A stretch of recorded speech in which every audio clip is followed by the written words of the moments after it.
10 ದಿನಗಳಲ್ಲಿ 3ನೇ ಬಾರಿಗೆ ಪೆಟ್ರೋಲ್ ಡೀಸೆಲ್ ಬೆಲೆ ಏರಿಕೆ. ಮತ್ತೆ ಪೆಟ್ರೋಲ್ಗೆ 87 ಪೈಸೆ, ಡೀಸೆಲ್ಗೆ 91 ಪೈಸೆ ಹೆಚ್ಚಳ.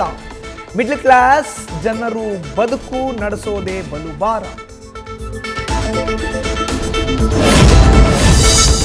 ದೇಶದಲ್ಲಿ ಎಬೋಲಾ ಆತಂಕ ಹಿನ್ನೆಲೆ ರಾಜ್ಯದಲ್ಲೂ ಹೈ ಅಲರ್ಟ್. ವೈರಸ್ ತಡೆಗೆ ಆರೋಗ್ಯ ಇಲಾಖೆ ಮಾರ್ಗಸೂಚಿ ರಿಲೀಸ್. ಬೆಂಗಳೂರು, ಮಂಗಳೂರು ಆಸ್ಪತ್ರೆಗಳಲ್ಲಿ ಚಿಕಿತ್ಸೆಗೆ ಸಿದ್ಧತೆ. ಶಿವಾನಂದ ನೀಲಣ್ಣನವರ್ ಬಹುಕೋಟಿ ವಂಚನೆ ಕೇಸ್. ಕರವೇ ಪ್ರವೀಣ್ ಶೆಟ್ಟಿ ಬಣದ ಬೆಳಗಾವಿ ಜಿಲ್ಲಾಧ್ಯಕ್ಷನ ಹೆಸರು ತಳುಕು.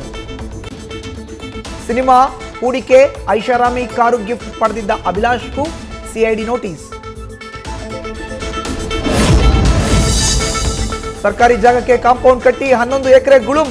ಬಳ್ಳಾರಿಯ ಬೂದಿಹಾಳ ಬಳಿ ಪಾಲಿಕೆ ಸದಸ್ಯೆ ಉಮಾದೇವಿಯಿಂದಲೇ ಒತ್ತುವರಿ. ಲೇಔಟ್ ಮಾಡಿ ಸೇಲ್ ಮಾಡಿದ್ದ ಐನಾತಿಗಳು, ಅಧಿಕಾರಿಗಳಿಂದ ಒತ್ತುವರಿ ಜಾಗ ತೆರವು. ಜಿಬಿಎ ಎಲೆಕ್ಷನ್ ಮೇಲೆ ಕಣ್ಣು, ದಳಪತಿಗಳಿಂದ ಟಾರ್ಗೆಟ್ ಡಿಕೆಶಿ. ಈಗಿನಿಂದಲೇ ನಿತ್ಯ ನಡೀತಾ ಇದೆ ಸವಾಲು ಪ್ರತಿ ಸವಾಲು, ವಾಕ್ ಸಮರ.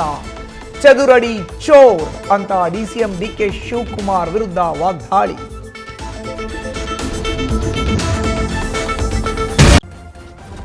ನ್ಯೂಸ್ ಫಸ್ಟ್ ನಿರ್ಭೀತಿಯಿಂದ ನಿಮ್ಮ ಪರವಾಗಿ.